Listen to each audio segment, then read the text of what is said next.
ایک دفعہ کا ذکر ہے کہ ایک درویش اپنے چند مصاحبوں کے ساتھ ایک درخت کے نیچے بیٹھے ہوئے تھے۔ گزرنے والے ایک شخص نے سوچا کیوں نہ ان لوگوں کو تبلیغ کر دوں۔ وہ درویش سے کہنے لگا کہ تم لوگ یہاں بیٹھ کر اپنا وقت کیوں ضائع کر رہے ہو؟ میں مسجد میں جا رہا ہوں، چلو میرے ساتھ چلو۔ درویش نے کہا کہ ہم تمہارے ساتھ چلیں گے، لیکن یہ تو بتاؤ کہ وہاں جا کر ہم کیا کریں گے؟ وہ آدمی بولا کہ مسجد میں ذکر کریں گے، خدا کو یاد کریں گے۔ درویش بولا کہ یاد تو اس کو کیا جاتا ہے جو بھول جائے۔ تم مسجد میں جاتے ہو، خدا کو یاد کرتے ہو اور واپس آ کر بھول جاتے ہو۔ اسے یاد کرنے کے لیے پھر مسجد میں جاتے ہو اور واپس آ کر پھر بھول جاتے ہو۔ تم اسے یاد ہی ایسا کرو کہ کبھی بھولو ہی نہ۔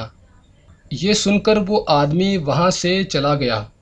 سلطان العارفین حضرت سلطان باہو رحمۃ اللہ علیہ فرماتے ہیں کہ جو دم غافل سو دم کافر سن مرشد اے پرہایا ہو۔ دوستو، ذکر عربی زبان کا لفظ ہے جس کے لغوی معنی یاد کرنا، بات کرنا، کسی شے کو بار بار ذہن میں لانا، کسی چیز کو دہرانا اور دل و زبان سے یاد کرنا کے ہیں۔ اصطلاحی مفہوم میں ذکر سے مراد زبان سے یا دل سے مختلف انداز میں محبوب حقیقی یعنی اللہ تعالیٰ کو یاد کرنا اور اس کی تعریف و توصیف بیان کرنا کے ہیں۔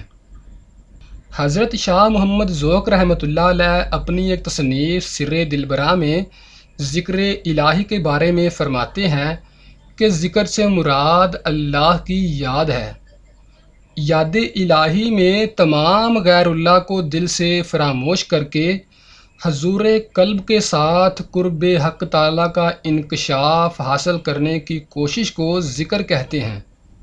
آپ فرماتے ہیں کہ ہر وہ چیز جس کے وسیلے سے یاد حق ہو، خواہ وہ اسم ہو یا کوئی رسم، کوئی فعل ہو یا کوئی جسم ہو، کلمہ ہو، نماز، تلاوت قرآن پاک، درود شریف، یا کوئی ایسی کیفیت ہو جس سے مطلوب کی یاد ہو یا طالب و مطلوب میں رابطہ پیدا ہو یا بھرے، اصطلاح تصوف میں اسے ذکر کے نام سے موسوم کیا جاتا ہے۔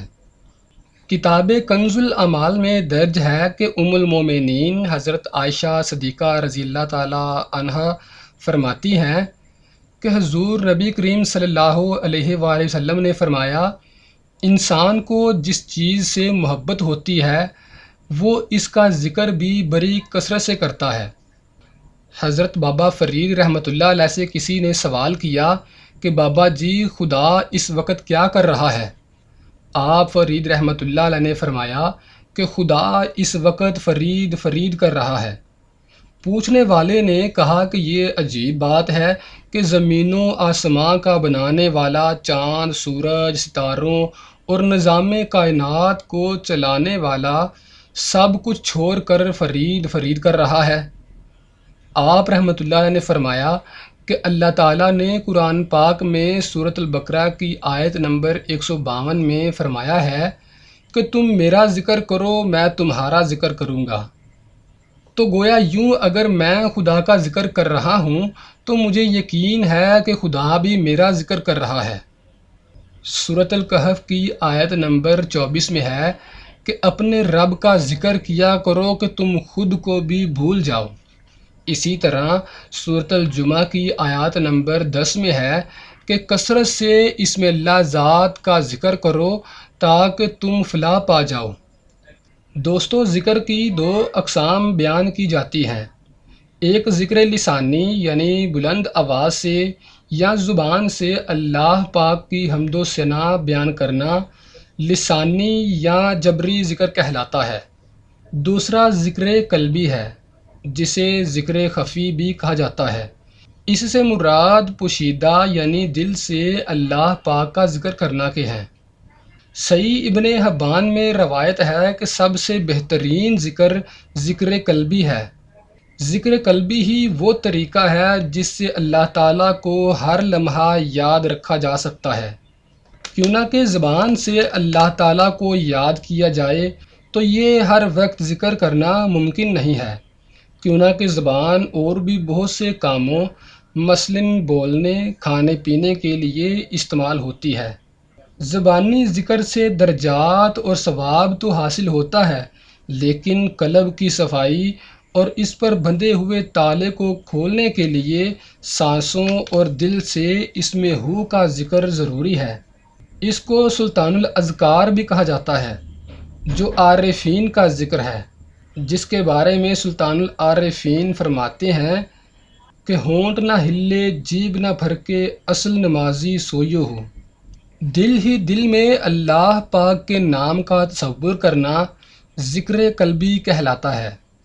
اس ذکر میں منہ اور زبان دونوں حرکت نہیں کرتے، البتہ ہر سانس کے ساتھ اللہ کا ذکر ہو رہا ہوتا ہے۔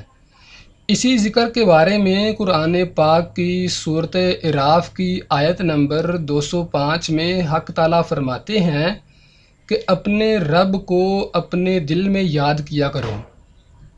بندہ تو حق تعالیٰ کا ذکر کرتے ہوئے مختلف کلمات کے ذریعے اس کی عظمت و رفعت و حسن و جمال اور جبروت و جلال کو بیان کرتا ہے، مگر حق تعالیٰ اس بندے کا ذکر کیسے کرتا ہے جو اسے یاد کر رہا ہے؟ تو اس کا جواب یہ ہے کہ اللہ تعالیٰ بندے کا ذکر کرتا ہے تو اس ذکر کو زمین پر اتار دیتا ہے، وہ اسے لوگوں کے دلوں میں ڈال دیتا ہے، لوگ اس بندہ خدا سے محبت کرنے لگتے ہیں۔ فقراء کاملین اولیاء اللہ جو عمر بھر اللہ پاک کے ذکر و فکر میں مشغول رہتے ہیں، ایک پل بھی اللہ تعالیٰ کے ذکر سے غافل نہیں رہتے، خدائے حق تعالیٰ نے ان کا ذکر اہل زمین میں یوں پھیلا دیا ہے کہ ان کے وصال کے ہزاروں سال بعد بھی ان کا ذکر زبان زد عام ہے۔ خدا نے ان کے ذکر کو یوں دوام بخشا ہے کہ جو مذکور ہوتا ہے وہ موجود بھی ہوتا ہے، اور وہ زندہ رہتا ہے، کبھی مرتا نہیں۔